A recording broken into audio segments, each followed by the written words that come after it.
Good morning children, welcome back to EVS class.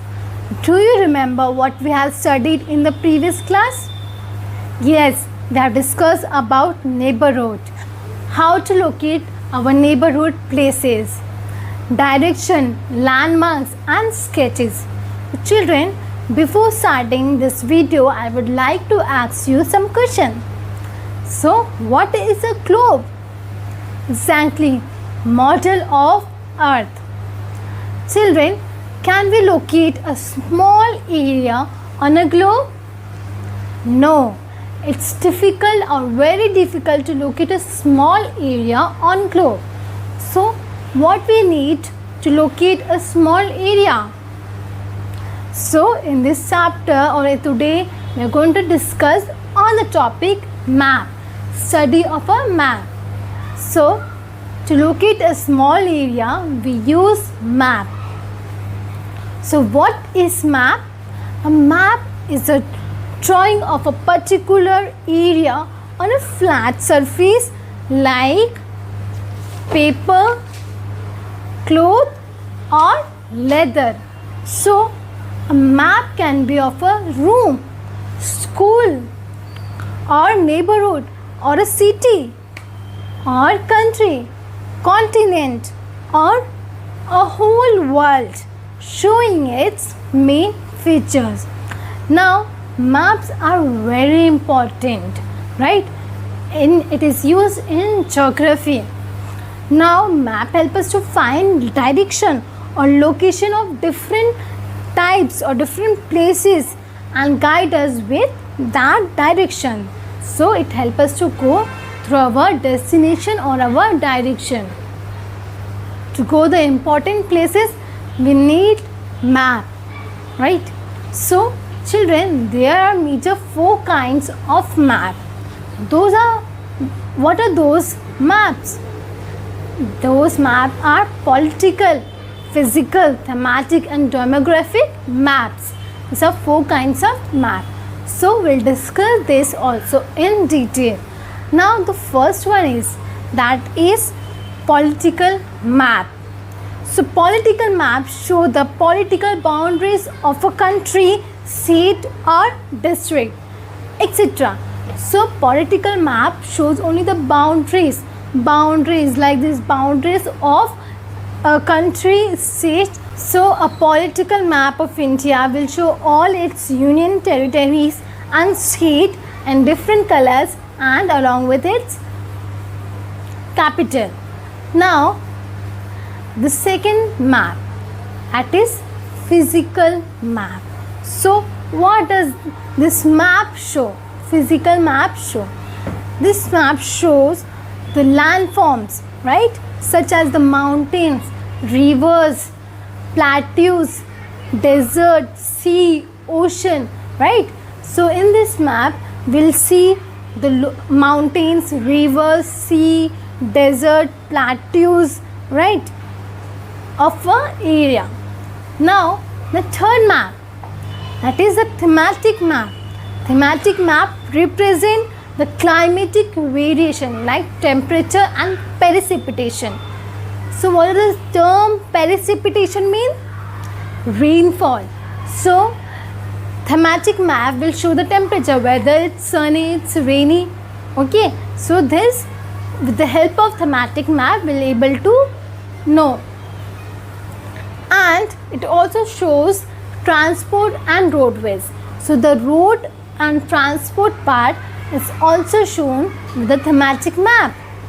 Now, the fourth one is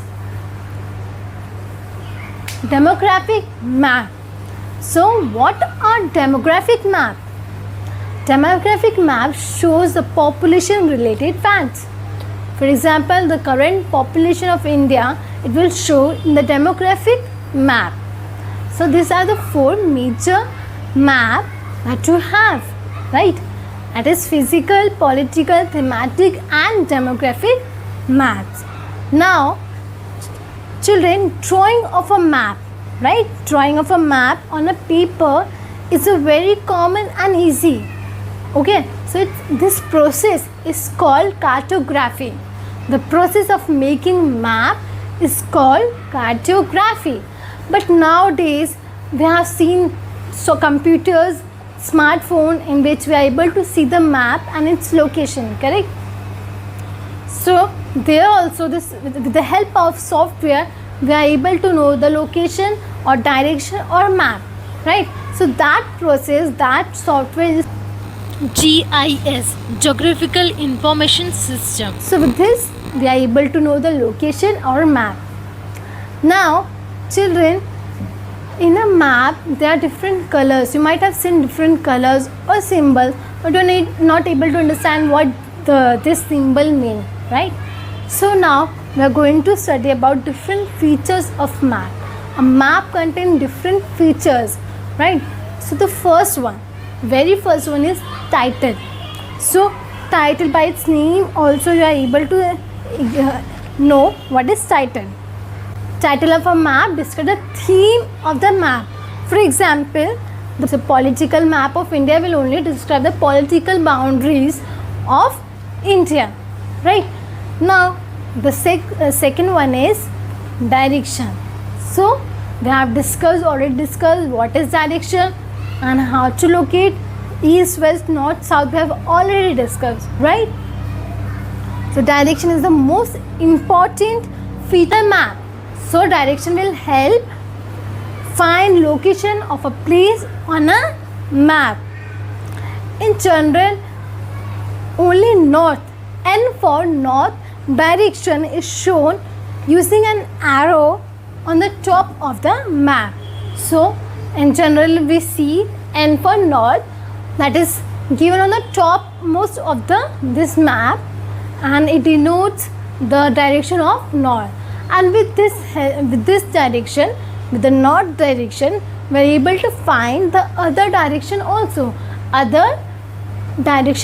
For example, north is here, then it is west and south. In this way, with the help of north direction, we are able to find other direction also. Now the third one, that is most important, is map scale. So map scale is an important factor to indicate the actual distance of two places on the map. So to know the actual place on the map, we use map scale. This term you might have studied in the maths also, right? Maths also we use scale, right? So here, for studying the map also we use scale, map scale. So it is a ratio or relationship between the distance on the ground and distance on the map. So it is a ratio, distance between the ground and distance between the map. So children, both the distance on the ground and distance on the map are different, right? So we'll see one example also. So when we draw the map of a place and we make its object smaller in size, but in real the object is bigger. So as map is very small, so we have to make it small, its size is small. So the objects shown are small on the map, but in real life or in real the objects are bigger, right?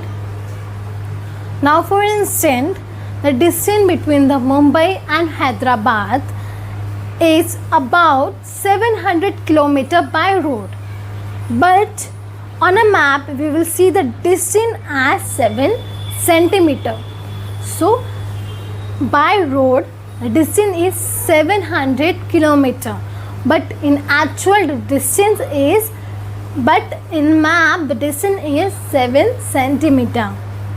So 7 centimeter is equal to 700 kilometer, right? So as we know that the map is small in size, so we denote by scale. Scale, for example, we have written 7 centimeter, right? But in actual real by road it's 700 kilometer. So the map scale will show 1 centimeter is equal to 100 kilometer. Every map will show 1 centimeter is equal to 100 kilometer. So That's why 7 centimeter is equal to 700 kilometer. So the distance, actual distance is between Mumbai and Hyderabad is 700 kilometer, but on map it's 7 centimeter, right? So in this way, the ratio on a map shows how many units on the ground is equal to the units on the map. So children, 1:100, we can write this as 1:100 also. So in this way, we are able to find the ratio between on the ground and ratio on the map. Now the fourth one is color, sign and symbols. So by the name also we are able to understand color, sign and symbol, right? So map is a small representation of a place. Map का एक small representation है place का. Therefore it is not possible to identify to detail in it. So एकदम detail में हम map में represent नहीं कर सकते हैं. That is why in a map certain colors, sign and symbols are used to represent some detail. So in a map you can also see in a map the different colors, symbols and signs are used to know the place, right? So the colors are used to depict different geographical features, and sign and symbols depict roads, rivers, bridges, building, etc. So color part, it defines the geographical features on a map, but this symbol depict road, mountains, building, etc. We are able to understand by color, signs and symbols. Now the next one is keys and legend. So children, color, sign and symbol are contained in a small box or tables called keys or legend. Okay, so you might have seen, or you can see here, that below every map certain boxes are made. A map or good map will always contain a key or legend listing what colors, signs or symbols are used in a map. So with the color, sign and symbol, it will be easy to understand the map, right? So children, that's all for today. I will attach one PDF or worksheet with these, and have to solve this worksheet after seeing this video. According to your understanding, I have made the worksheet. So in the next video we are going to do question answers. So till then, take care of yourself. Bye.